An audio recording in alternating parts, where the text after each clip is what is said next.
check.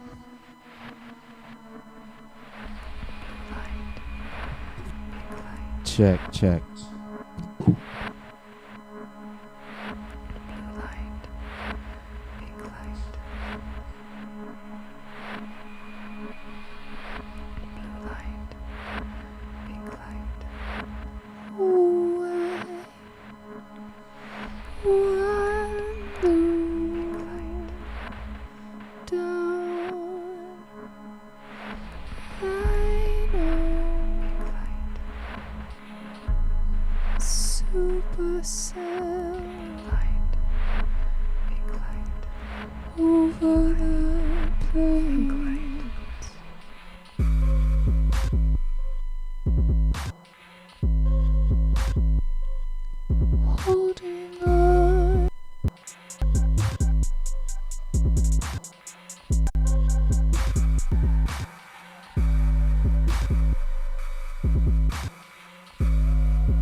Hello, hello.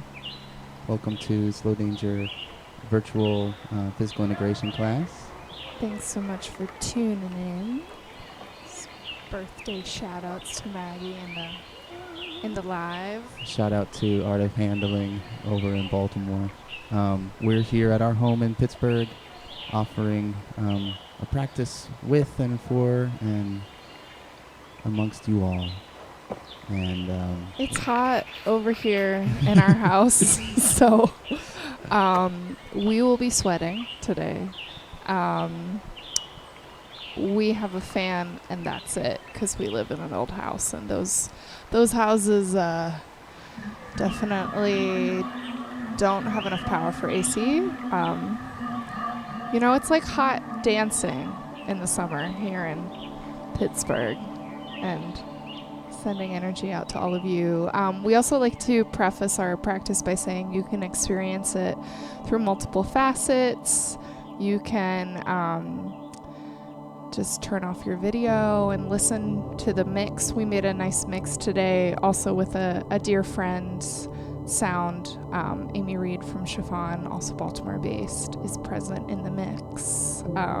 We've condensed our practice from 2 hours to 1 hour, and as Anna was saying, keeping it open for yourself. If you need to do things lying down, or do things sitting, or do things with your screen off, please feel free to adapt. We're streaming on Instagram live at @_slowdanger_, as well as live on our YouTube channel, which is slowdanger. And those YouTube videos will stay up as an archive, so you can visit past sessions or even this session again anytime you feel like you want the practice, or just want to listen to the music or listen to the facilitation. Please feel free to visit the archive. Yeah. So let's get started. We have an image coming through the chat. Feels like coming from other world. An image coming through the chat of forest dancing. I really resonate with that feeling. So maybe as we walk through our space, while we are recognizing the space that we're in and we're tuning to that space, we can also maybe imagine this space as a living, breathing entity where the floor connects with the walls and the ceiling connects with the windows in an ecosystem. I don't know if I can pin a comment. TBD. So considering this ecosystem that we will be practicing within, and also the reflection of that ecosystem as our own body, and just taking the time to kind of trace the space with your pace, with your walk. And how do those two ecosystems converge? As we trace this space with our skin as the point of contact, can we imagine these two ecosystems starting to seep into each other?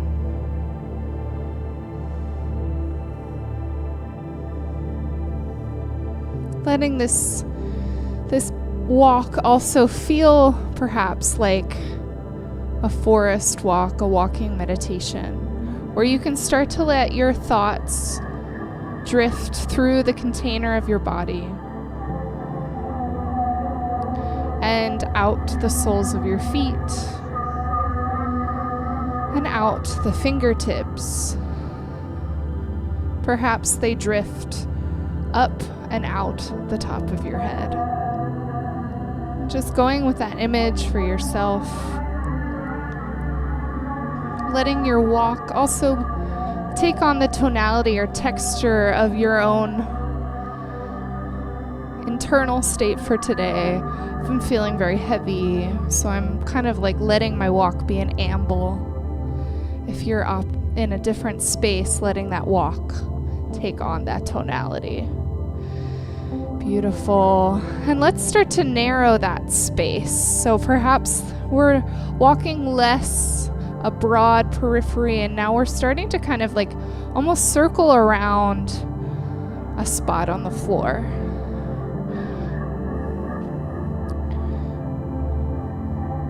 Pace around that spot. And then finding a moment to bring our legs underneath our pelvis. And just keep a soft sway between those roots and around those roots. Feeling how you can let go in the bottom of the pelvis. You can send the tail down to the ground. You can start to let the ankles and the knees crease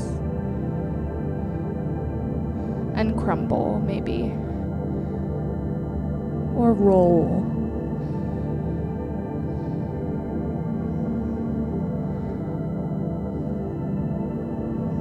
As you focus on the giving and taking of that root system, can you let the spine kind of float above that space? Thinking of a tree we don't often see, but they're actually in motion constantly through their root system. Their trunk adapts. Beautiful. Feeling that sway like that tree image. I even like to imagine underwater plants rooted in the ocean floor, swaying, spilling, flowing in the water, or that tree that's being pushed by the wind. Just enjoying that, as Anna said, that release of that pelvic floor, that pelvic weight into the legs. Inviting a nice, soft and gentle, shining, glowing sway. Letting your breath be what it needs to be. Each breath that comes in, coating our spine, coating our insides, ushering us further into that sway, and each exhale, getting rid of any things that won't serve us. There's no aesthetic to meet with this session. There's no right or wrong. Just letting the images that Anna and I will offer and put out there wash over you or pass through you like a screen door. Just letting it influence and inform your motion, your practice. Those tiny folds and curves that Anna mentioned, if it's available for you, they might get a little deeper. The crease might get a little deeper. That curve might get a little larger or bigger curve. If your body feels available and it feels nice as you keep swaying in this wind or in this sea. I'm starting to feel like we've got this lower root system and this responsive spine, and then we can also start to steer the head, steer the skull around this as well. Almost like we're just dialing it. We're turning the dial on the skull. Using it to kind of softly mobilize the cervical spine and softly kind of nudge the neck.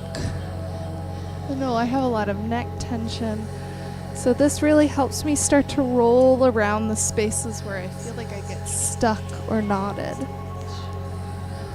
And then I can start to notice the relationship of my skull weight to my lower back. And how can I let that skull weight soften that low back even more?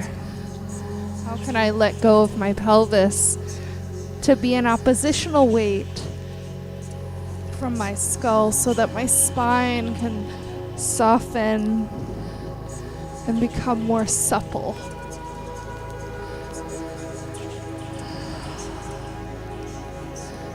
And as we're doing this, touching base with the breath again, where is it living in the body? Can you have longer inhales and deeper exhales? Last class we talked a lot about those three bowls of the body, the pelvis, the chest, and the skull. I'm feeling and observing this incorporation and movement of these bowls, sometimes in harmony with one another, sometimes in dissonance, but this foldy, liquid, sway, tree wind dance. Again, as you keep going, incorporate more of those bowls, more translations of your spine. As Anna mentioned, allowing that breath to continue and to move with and through you. starting to disturb the air around you with your arms. Maybe catching it, throwing it. We played with casting and catching in the last class, something that I feel like is an infinite task. So finding that in the body when you're casting and when you're catching and riding. Letting that moment of cast and ride influence your carriage, the posture, the form, the movement of your spine. As what's happening for us here, allowing now our limbs to come off of those bowls, off of that chest and spine, and be a part of this casting and sprinkling and throwing and tossing. And letting your pace be on your own dial, speeding up, slowing down. But as you speed up and slow down, can we consider it the force of the air around us, perhaps becoming a more strong breeze and slowing down and being a long gust that carries us far. Beautiful. Let's actually get carried by that gust and draw our legs out a little wider. As if the gust of air is carrying our rib cage side to side. And we have an external and an internal gust.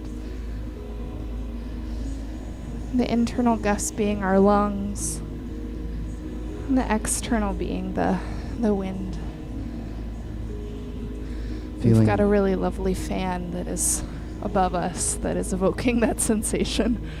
It's giving us a more realistic feel to it, but I'm imagining that gust now, as Anna said, pushing it into your body. It's crashing into you, you're pushing against it, allowing it to influence the spine and that communication between our limbs to archery, our arms and our legs, all that music that's being played in the pelvis and the chest, how it's rippling and channeling and sequencing through those other limbs from those gusts and those winds. And can we feel the sensation of our pelvis maybe growing heavier or more grounded? Like these ropes are coming out from our lower pelvis and connecting us to the ground. And we can pull those ropes up, and we can also let our pelvis be drawn down to the earth. Nice, softening, feeling the weight of that bony structure. Ooh. Feeling that tether of the pelvis to the earth, to the core, through those ropes and cords, and at times a sense of resistance that you can plie and extend through the legs, feeling a bit of resistance in the pelvis, and at times, like Anna said, letting go into it. Ooh, yeah. Feeling the working in those legs. Nice. Oh. Just a little bit longer. Trying to keep the pelvis under the body for a moment and feeling how you can move that pelvis forward and side. Oh dear. We had a leg day workout yesterday as well, so we're feeling this here. And then reaching up as if you're being drawn by your ankles and your wrists. Oh, like a big star, and the chest is softening. And we can just float over the legs, flying over the legs. Letting go of that skull here, letting the weight pour from that skull like a waterfall. Assisting, that head weight will assist in that lengthening of the string of pearls that is the spine. As you're spending time hanging over the legs, you can modify this by bending the knees or drawing the legs in closer, but just feeling the sensation of slow pouring, starting with the head. The sensation of something slow, heavy, and viscous, maybe like mercury, pouring out of the top of the head. I just learned that mercury is a liquid metal. So thinking about liquid metal in this hanging over the body. A waterfall of liquid metal, of mercury pouring out of that skull. And then starting to feel how other parts of the body can have that same sensation, that liquid metal pouring. Maybe it starts to fold you closer to the ground. Slowly.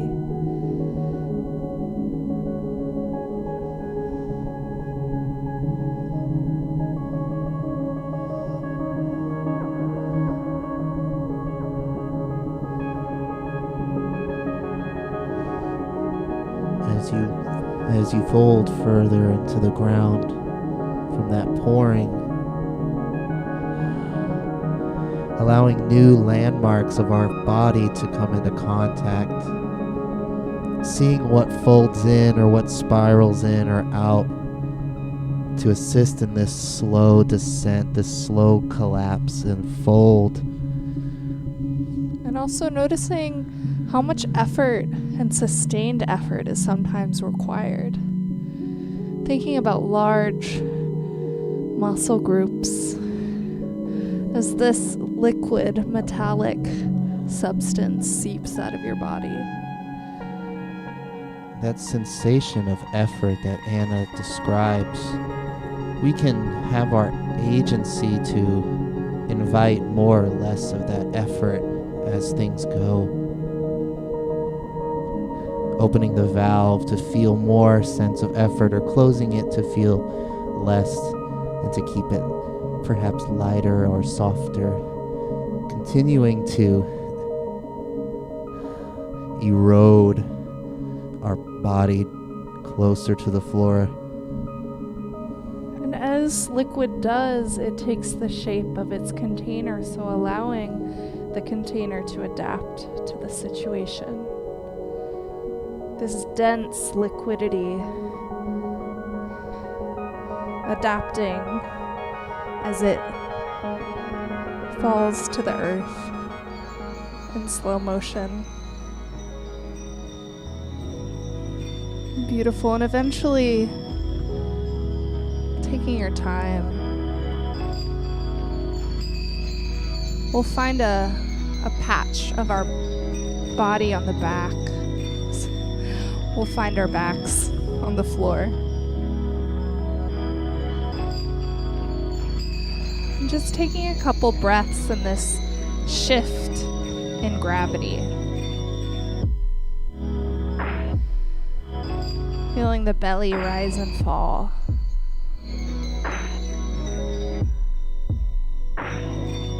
Imagining that our metallic fluid has pooled into this shape.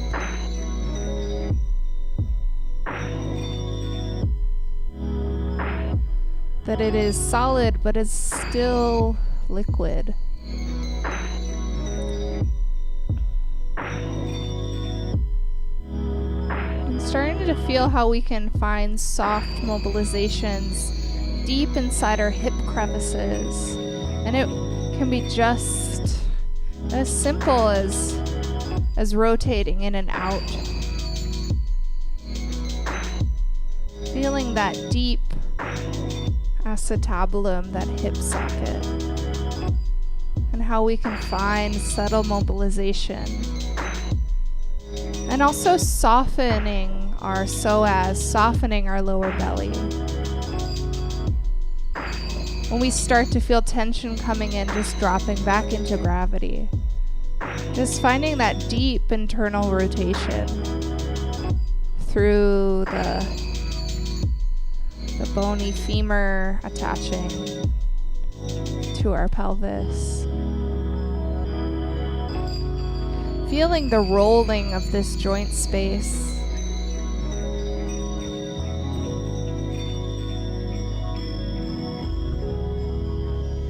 Perhaps now our bones have become more solid, but we still have that liquid mercury inside our joint spaces, which is allowing for our body to become mobile, I'm feeling the like lovely juiciness of our hips. Sometimes I have to put a tail on my coccyx. Like imagine that I have a tail coming out of my spine so that I can soften my lower back and really let my hips liquefy.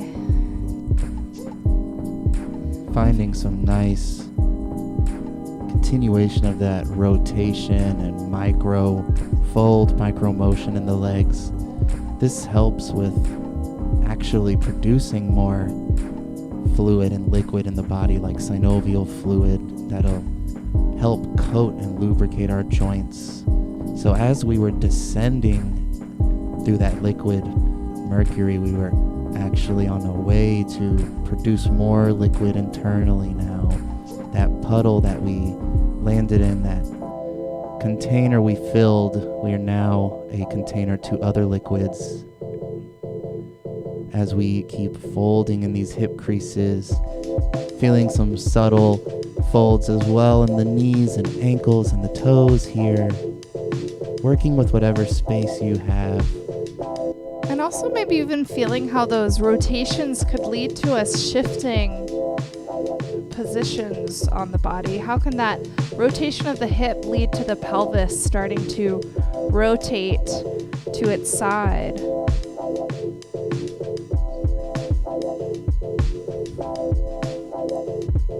In that rotation, there might be new points that come into contact, moments of pressing into a place that's in contact with the floor to assist in that journey towards the side of the body and back. Sometimes I like to imagine that I'm being pushed or rolled by outside forces and also by inside. Maybe that liquid inside that we're holding is sloshing, causing us to find some of these rotations. Starting to feel how we can roll more.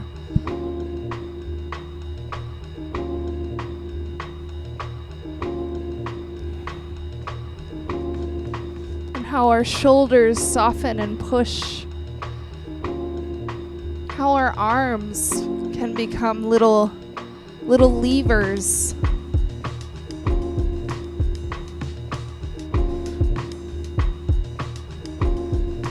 Rolling from side to side and then seeing how we can kind of emerge from this fluid that we've pooled in.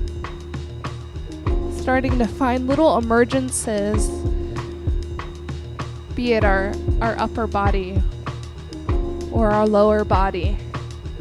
Those emergences might come from finding at that point of contact on the floor and putting more pressure, a sense of pressing into it to allow for a part of our form to emerge.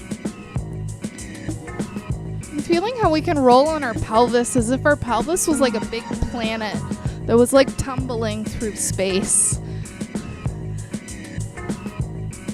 I love the feeling of my pelvis as like a big globe, and it lets me kind of like soften into how it can stabilize me if I'm rolling and rocking through this space.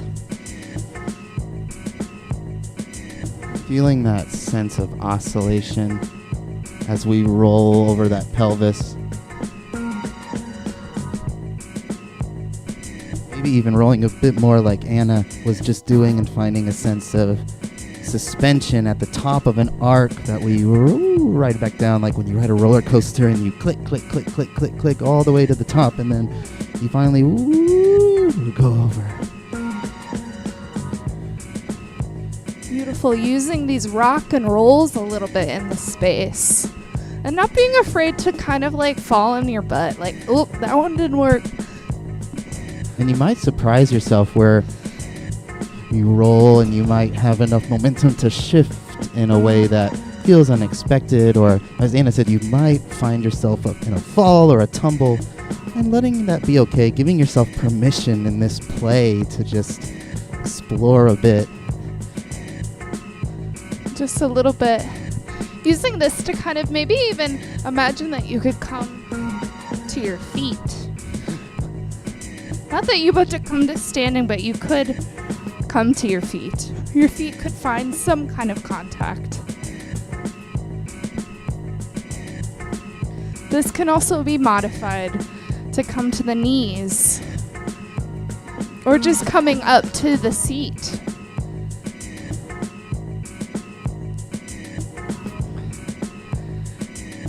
Beautiful. A few more of these rocks playing with coming to the feet, coming to the seat, rolling to the beat. And then we'll meet in a little squat with our hands on the floor and our heels as low as they can go, feeling our torsos resting on the thighs, letting our head soften down and our tail soften away.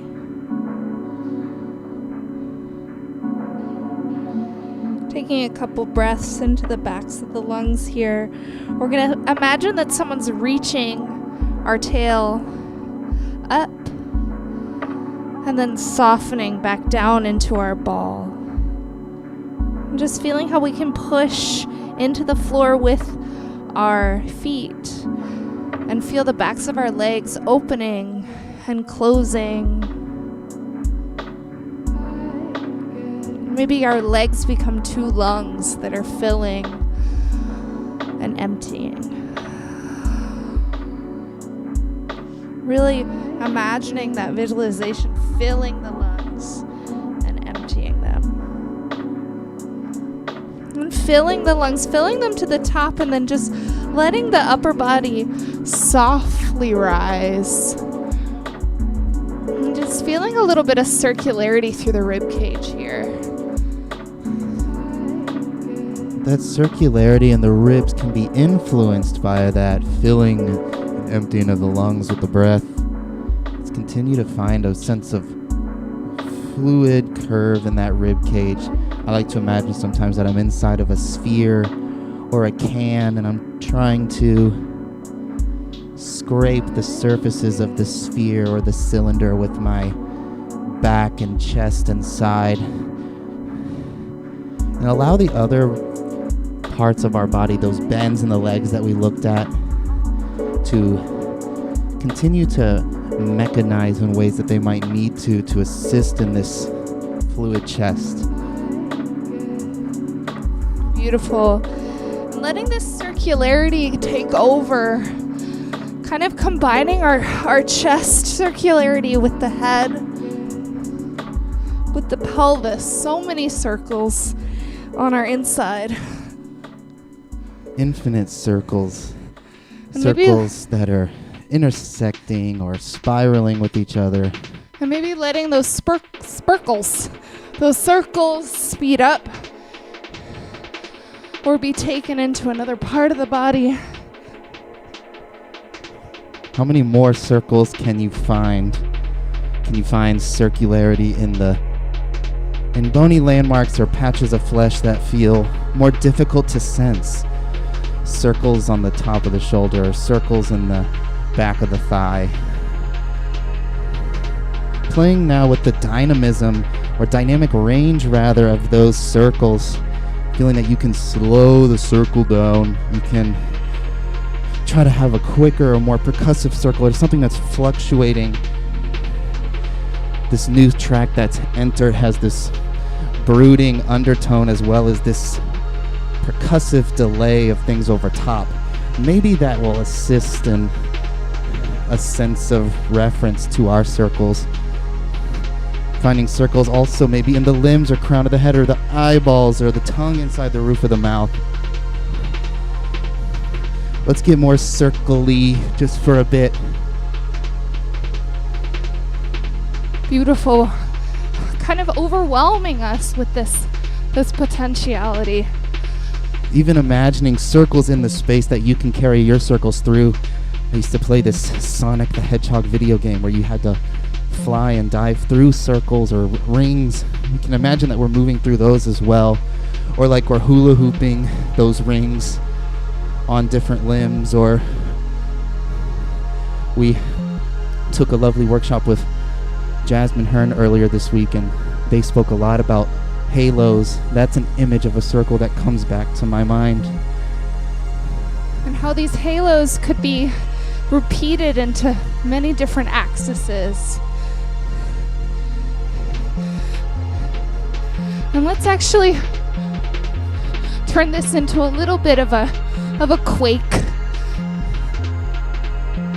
We'll come back to our circles and our axis halos, but just taking a little quake, a little hissy fit for a second with all these circles in your body, using it to waking up the internal space like we're Let it get a breaking up the cobwebs. a little fit-like, or a little rumbly in the earth or the ground, or almost like you have something on you that you're trying to shake off, or a little veil in front of you that you're trying to pierce through by nudging up against it over and over again. Just a bit longer. Let's let this quake and fit take over. 5, 4, 3, 2, 1. 0, finding those legs wide again, drippy shoulders. Feeling the remnants of sensation from the circles and the fit, like little vibrations or little tingles in our body. As Anna said, finding a nice wider stance, and I'm reminded of something they said earlier in class about the pelvic floor and a sense of letting go. And in this, we're going to start just finding like a little sundial, a little dialing through the xiphoid process. So now we're going to imagine these halos in certain centers of our body. But we're going to start with a halo that goes up and down. And then you can play with kind of that halo shifting onto different axes. I like to think of this exercise sometimes as, when you look at a basketball, it's a sphere with a lot of halos around it. There's these thick black lines that go around the ball, like many halos. What Anna's describing is that we're taking that xiphoid process landmark, and we're moving it around that halo sphere, as if there was a basketball that we could move that xiphoid process around the edge of, and changing the directionality so that the circle goes from this kind of frontal flat plane and it keeps moving, and eventually it morphs itself, it changes itself to the other side. So it's like a rubber band ball, that image of many halos around a sphere that we can use as railroad tracks or paths to carry this landmark that Anna gave us of the xiphoid process. And beautiful. This track coming in, I feel like, is really nice to start to explore the halos of the pelvis. And as opposed to how we started with the xiphoid process, let's draw big circles in the hips. Maybe you can have a slow little bump and grind moment with yourself. And those big circles of the hips, maybe that sphere is a lot larger that we have to travel around. Play with the frontal space of it too, how you can send that pelvic sphere forwards, opening up the hip flexors, TFL, also to the side and back. A really slow hula or hoop or slow sphere And dance. starting to feel in this is kind of how you can like smear your sits bones around. You can play with like really smearing and splaying your sits bones through the space. You can also play with like condensing those and kind of like drawing the sits bones closer together and feeling like that circle's coming more from the tail. Smearing with the sphering. And what's that difference for you of like feeling like, yeah, I'm smearing, I'm splaying through the space, and like when we're kind of sending that circle deeper inside, it's more of an internal specificity. And spreading and containing and the space in between and letting the other parts of the body enjoy that. Or maybe like a slow rodeo dance with it.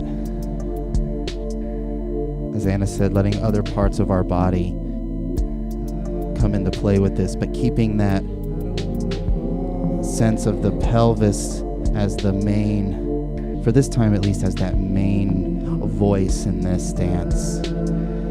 As they were saying, small internal moments of the sphere or the halo, and also larger or more external sensations of it. Or even shifting weight into more so into one leg and oscillating that pelvic sphere over that leg and letting that sphere carry you across, transitioning to the weight in the other. Let's actually do a little bit of focus study in that, like the sphere on one side. So letting the pelvis drip into one side of the body, and then the other like kind of levers that side. Woo! I'm finding a lot of action in my hip socket. Those liquid hip sockets we found, and let's trade. Ooh, yeah. And I would say that we can play on our own in this structure of whether the legs should be rotated inward or outward. Let that fluctuate. But as Anna said, being a little more focused with it on where the weight is bearing which leg.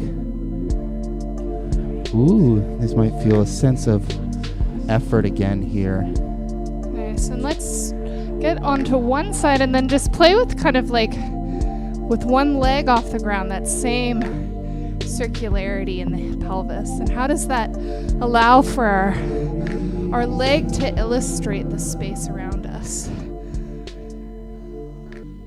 And how do we find that levering that we had in our arms and our feet? Ooh, just a little longer. Playing with that leg that's in the air as well. Sometimes I like to imagine that there's other walls of further spheres that I can send that leg onto, or other points in space, but letting it be influenced from that information that's coming out of the pelvis. Playing with the height of the leg if you'd like, playing with extension of the leg laterally or frontal, or let's take a up and over to transition. So perching and then sinking. And running through a similar image list on this side, feeling that weight. At times even try dropping the weight even more, feeling a more sense of grounding. And then articulating that leg that's in the air in investigative ways, sending it side or back or around or through something like a rond de jambe or through something like a little développé.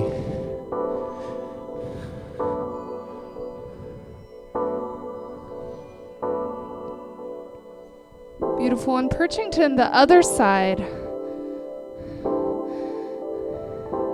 Starting to feel now how we can inverse that. So a lot of internal work. Let's see if we can seek now with our toes again.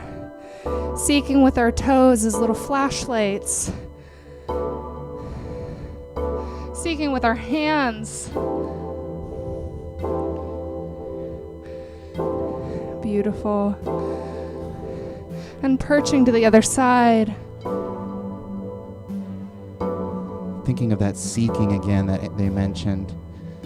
Seeking with hands as well. Seeking with tips of toes. Seeking with crown of head. And seeking starting with tail. to switch on your own kind of devices with this seeking. Considering the edges of the body as these little flashlights that you're sending out into the space. And how anything can become an edge.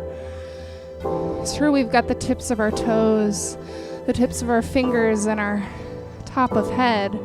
But how can the shoulder blade the side of the rib, the greater trochanter become a little flashlight that's drawing arcs of light and lines of light through the space from your insides. Beautiful.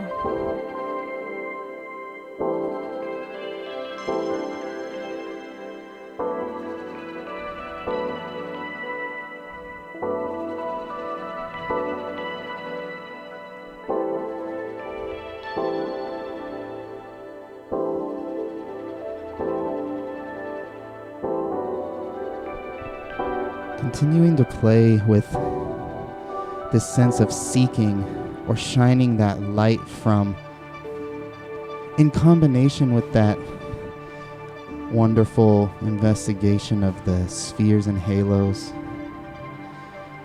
Sometimes I imagine in doing that light or that seeking that's coming out of that toe or that shoulder blade or that tip of nose is like a lighthouse light across a vast sea, signaling, guiding. Maybe that light brings influences into our form, but it also guides our motion. In witnessing Anna's doing, I see a really diligent play with those seeking lights. At times, those points or those lights coming closer to one another or going further from one another, so that there's this proximal and distal play. But there's still a nuanced diligence to that internal place. All that information we talked about in the xiphoid process in the pelvis and in the spine in our early kind of water tree dance. Can all of that be in our bank of information as we are perching and shifting and shining these lights out?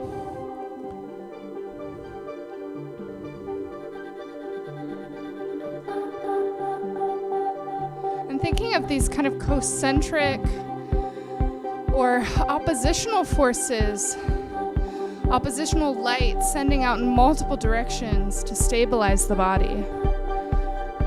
Sending the light into all the corners of the room, of the space. Nice. Especially the space behind you. If you've been thinking in one particular area of the body, how can you flip it and imagine an oppositional or even mirrored side of you to stabilize you in this space?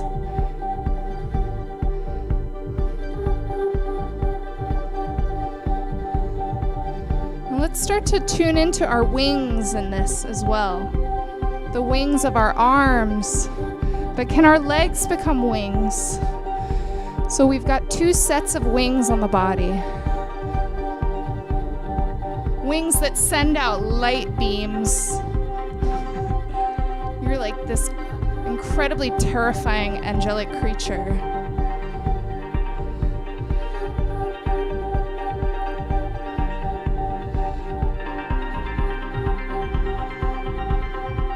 And using this to kind of, with the inclusion of this more like propulsive beat, to let the body kind of like soar through the space. Nice.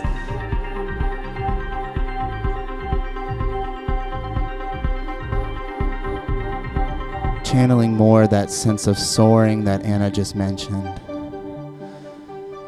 Riding that gust of wind, like a sense of gliding.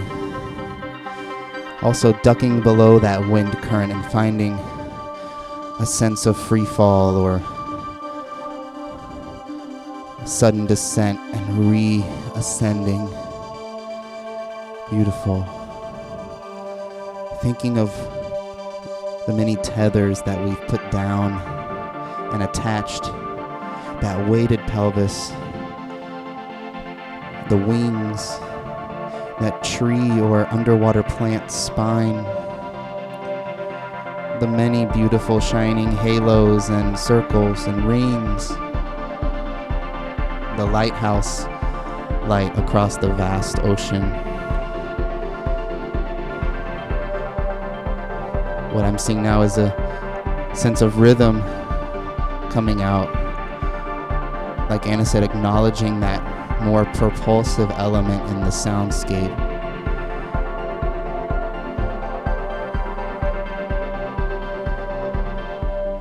Let's start to find that. Just letting our wings kind of soften and finding that in the pelvis. This is an Amy Reed track. Let's have a little fun finding that little bounce. I think there's another groovy track after it as well. And starting to imagine like we've drawn all this light in and we're into like this incredibly dense ball in our pelvis that we're kind of bouncing around.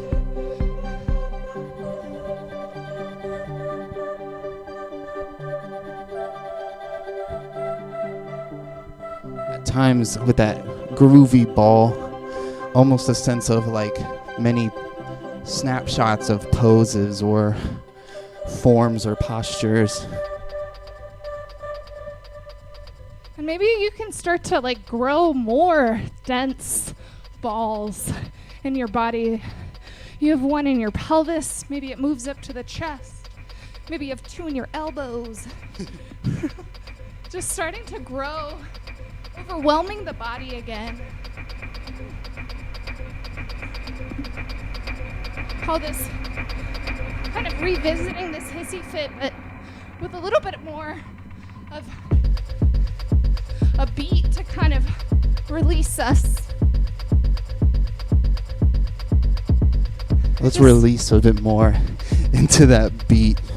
Feeling like now we are entering a bit of the club of whatever space we're in. Like for us, it's the club of this front room with the rug and the big window where our neighbors pass by. But let's enjoy a bit of like, I'm gonna turn this song up for us. Let's enjoy that groovy club feel of just dancing to the beat. Wherever that lives for you, maybe it lives in a step touch and it feels good to shift side to side. Or maybe it's a little with the chest. Like we're bumping up against really soft little cushions in the space. Like this ball of energy takes us maybe in a wild direction, but the soft cushion softens our impact and redirects us and bounces us into another space. If you're practicing with another, maybe you share eyes for a moment in the club, in the groove.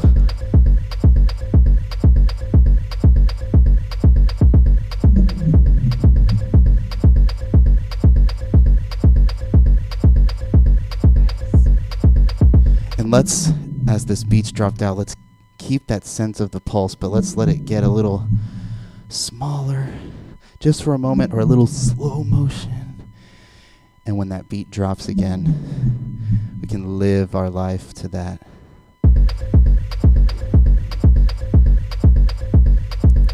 Starting to find a little bit of fire under the feet.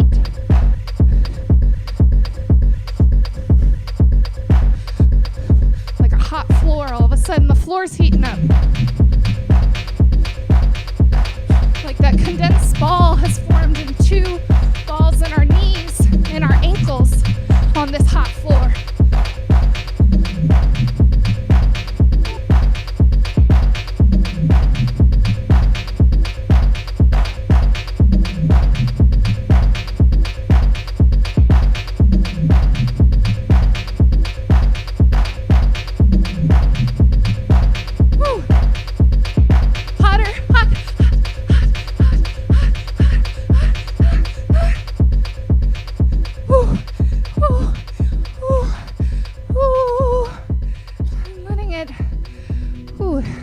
Down.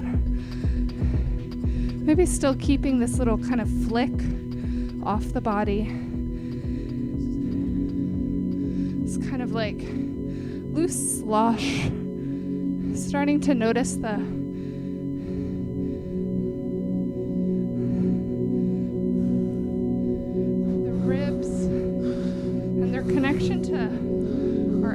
elbows. Sloshing a sense of impulse from the ribs, a movement impulse that sloshes out that elbow, or even out the elbow and into the wrist. Kind of like there's this connective tunnel or duct from that rib into those unfurling elbows, unfurling wings. Beautiful. This feels very circular as well, even though we're thinking about that duct or that whipping from an internal place and out the limbs. It still feels extremely circular and spherical and spiral-like. Let's play with this a bit longer.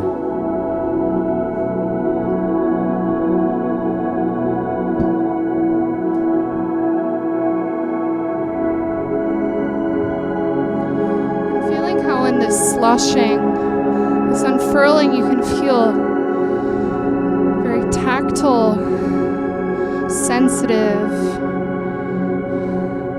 If you've ever danced underwater, that feeling of being held and cradled by another substance, but being able to move within that holding. You can translate that into any part of the body, but I'm really, really enjoying it through my wrists and elbows and wings, my top wings. You can translate it to your bottom wings, to the head and neck. You can really put it anywhere.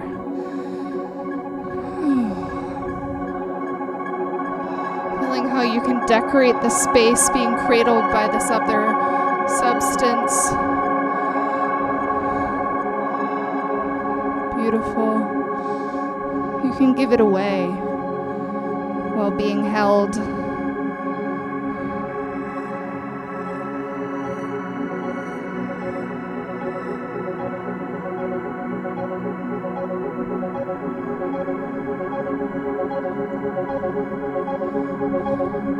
You can give it away knowing that you have an endless source to come back to inside.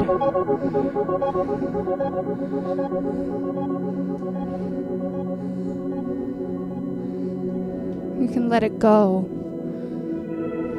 and live its own life. Knowing that it is also cradled and carried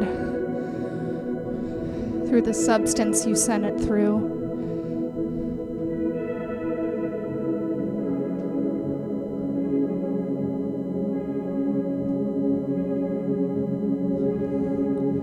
Being held by that cradle, continuing to give away as we reach our last few minutes together. Letting this dance be that giving away of any last bit of things that you wish to part with. Sending them out into that vast sea that we shined our lighthouses upon.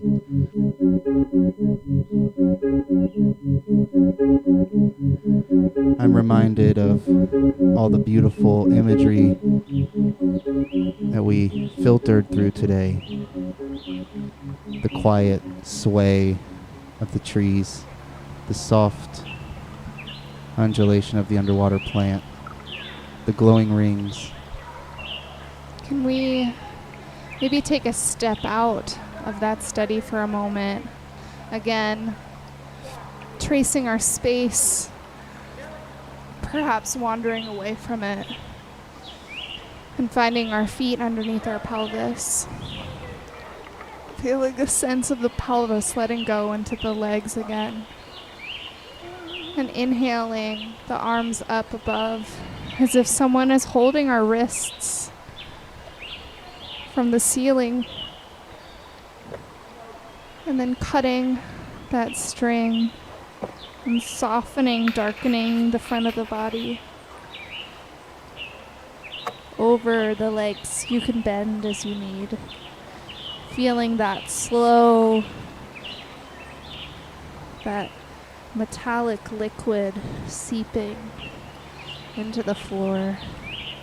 Except this time just hanging over the legs.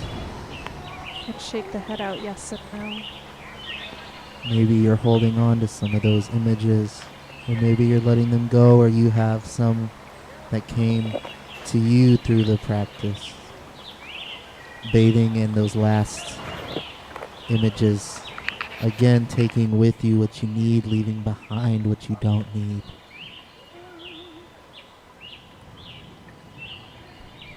Taking one last soft bend into that nice ball. And cradling the torso with the thighs.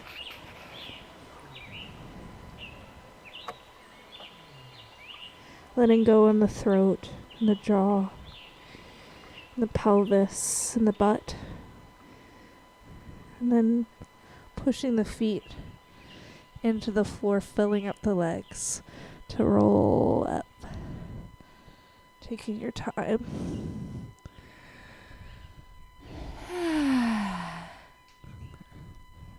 We're going to come closer to the camera here to acknowledge us all before our time runs out on IG. And I just want to remind everyone that we are archiving these sessions. You can visit our YouTube channel at any time if you would like to practice again. We'll also be doing the final one of our May series next Sunday, but have plans for more. We'll surely keep you updated on. If you're able, you can donate via @slowdanger on Venmo, paypal.me/slowdanger, or there's a tax-deductible link in our bio that takes credit cards. You also can support us through downloading music off of our Bandcamp page. We just released an album with Jasmine Hearn called Echolocation, and we'll be releasing, Anna and I, 2 new songs on June 8th as well.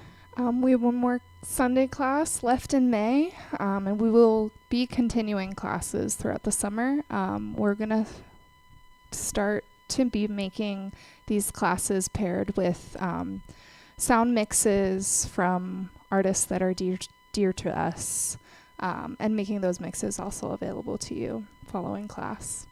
Thank you all again for joining us. Continue to support yourself through listening to your body, and if you'd like to support us through donations or other independent artists, please do so. All this information is filtered through many practices we've been a part of. We mentioned Jasmine Hearn. There's many other practitioners that we've learned from that we are extending that knowledge to, along with things that we've discovered on the way. So I just want to pay respect to that and say thank you to those. And we also want to extend that if anything comes up for you in class that you feel the need to communicate, we're open and available and would love to hear from you. Yeah, please feel free to reach out and message us. And again, thank you so much for joining us here.